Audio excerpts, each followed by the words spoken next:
So what we see with video games like Madden and with the sports media in general, we see that white players are often portrayed as having intellect and work ethic, as opposed to black players who are, portrayed as having innate physical attributes, a form of racial athleticism. And Benson writes about, applying a sense of monstrosity, savagery, brutality to blackness has long been used to legitimize the perpetration of violence against black men. He goes on to write about the workings of black abstraction that's around football involve a refusal to depict blacks in any real and vividly drawn social context. And Get Out hits back against this. Seeing black people for their race, ethnicity, complexion, or melanin first before seeing them as human beings. In this way, the actual and virtual manifestations of football combine to indulge white pleasures, playing on white fantasies.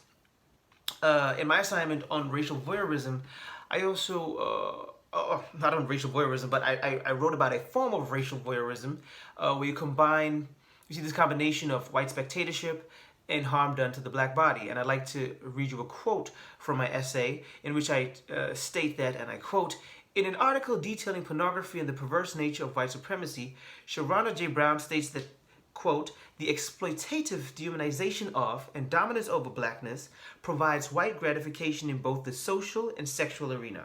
What we see produced by the porn industry is a reflection of society because it responds to customer demand," end quote. And then I go on to write, "In Get Out, the once reviled black body, as seen in historical portrayals such as Birth of a Nation, is now fetishized for sexual gratification and seen as a tool of exploitation and capitalism, a form of melanin currency born off and branded in the flesh." Here, one can cite Jasbir Puar as she reveals how, within capitalism, normalization revalues bodies that have otherwise been reviled and rejected, end quote. In addition, Benson considers the football machine to be a modern plantation and football to be a type of biocapitalism with literal life building. And we see this in Get Out too, where they perform surgery on the black body and they remove the black brain and replace it with a white brain. And of course, there's no such thing as a black and a white brain, but it's just funny to say. So, they remove the black brain and they replace it with a white brain. And of course, this is a metaphor for assimilation. And with the NFL, we see how only certain forms of black masculinity is accepted. What in Benson's text is defined as neoliberal ideals of citizenship. And so Benson, he writes, "This is a post-welfare model of normative black manhood tacitly juxtaposed with pathological blackness and defined by good character, quote unquote, family values, volunteerism, and mentorship." Then he goes on to write, "By promoting this ideal of sensitive, compassionate, and charitable masculinity to manage the brand image and counter stereotypes, the League also suggests that it has a role in controlling and normalizing blackness, fostering respectability and model minorities." And as such, and as I mentioned before, Get Out deals with the concept of assimilation. And Benson, he writes that this strategic marketing obscures how the football machine commercializes and fetishizes black male physicality. So Get Out is a metaphor for slavery, and Andrew McGregor, he describes the football machine as a fantasy plantation in which a language of numbers and stats enables fans, scouts, and the media to discuss players by quantifying their value, to quote Benson, divorcing their talent from their humaneness. And this is reminiscent of what took place on auction blocks. There's certain scenes in Get Out where you see them bidding on Chris. So, like the NFL is in Get Out, you have white men and white women assigning value to African Americans based on inspections of their bodies. And in Get Out, for instance, you see characters, grip Chris by the arm or feel him up, or they comment on his perceived sexual prowess. They're essentially checking out the merchandise. And so football is an example of the erosion and lack of empathy across the color line in America, where we see an inability and unwillingness of white people to comprehend their relationship and role in black suffering. And again, this is also Peele's point in Get Out, complicity. And this is why he doesn't place the setting of the movie in the South as we normally always see. He puts it in white liberal America. In Benson's text, it states that, and I quote, "Whites have been urged away from their real history by myths that have hidden the violence and injustice at its core, a denial of history that sustains an emullient innocence and makes the injustice of the present possible." So in Get Out, you have these socially awkward racial encounters, and they're reflective of microaggressions, as Peele states. And you have these remarks about black men's sexual prowess, athletic and physical abilities, and athletic attributes, and so forth. And this reflects like an everyday racism that could seem minuscule, but on a macro level, it's connected to police killings, private prisons, majority white liberal communities. It's all tied together. And so in Benson's text, it states that football is a social institution context in which white people are implicated in violence at multiple levels, but converging cultural factors and processes combine to obscure the degradation of blacks and absolves whites of responsibility, colorfully and tantalizingly decontextualizing and dissimulating the reality of what is happening. And this is one of the major themes of Get Out. Gaslighting, and that's why, again, to quote, dissimulating the reality of what is happening.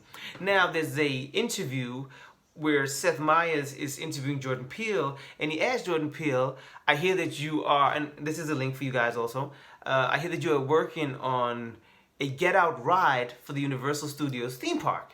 And then Peele says, "Yes, but the studio hasn't bid yet." But he says that Get Out already has a ride. It's called America. So to extend the Get Out metaphor of assimilation, with the NFL, you see only certain forms of black masculinity are accepted. Perhaps a more soft or more safe masculinity.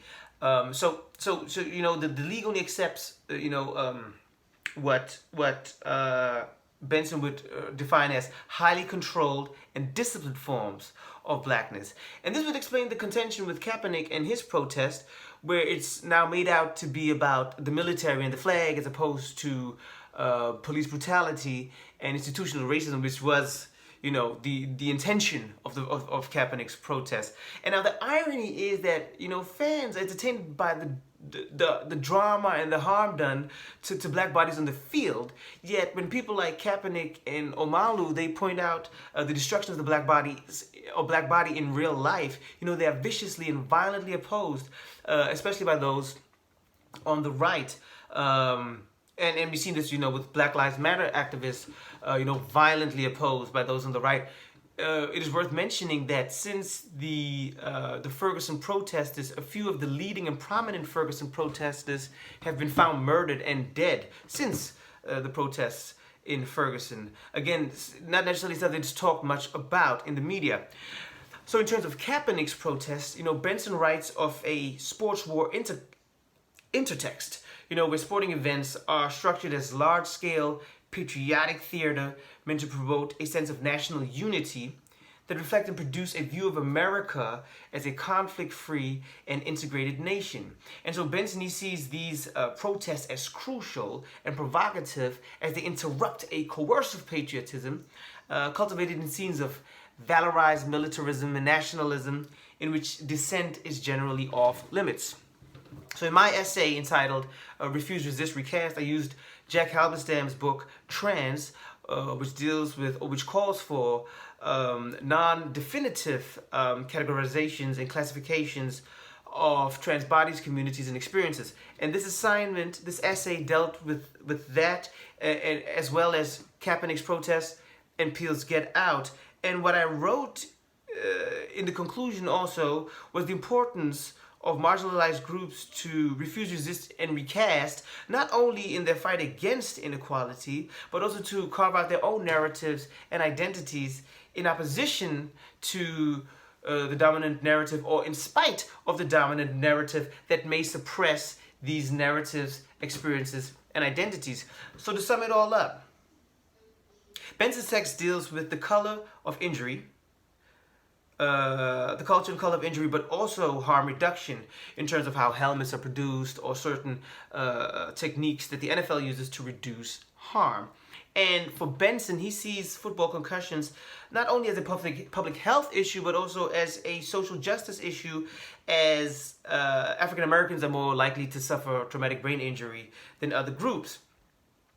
And so, he writes, and I quote, "Redistributive policies and reinvestment projects would undercut the ability of big football to take advantage of precarious life as a labor resource. Although football-specific prohibitions and regulations would certainly help to address the concussion problem, it is also likely that ending the drug war, building alternative social pathways, and investing in housing and economic and educational opportunities for poor and marginalized communities would undermine the football machine's exploitative power and, well, reduce harm." So, that's all, folks. I'm Karthej Bekmagash, also known as Tago Jones. Look me up on your streaming platforms, if you will, if you care to. And I hope that you guys had fun and learned a thing or two today. Peace out.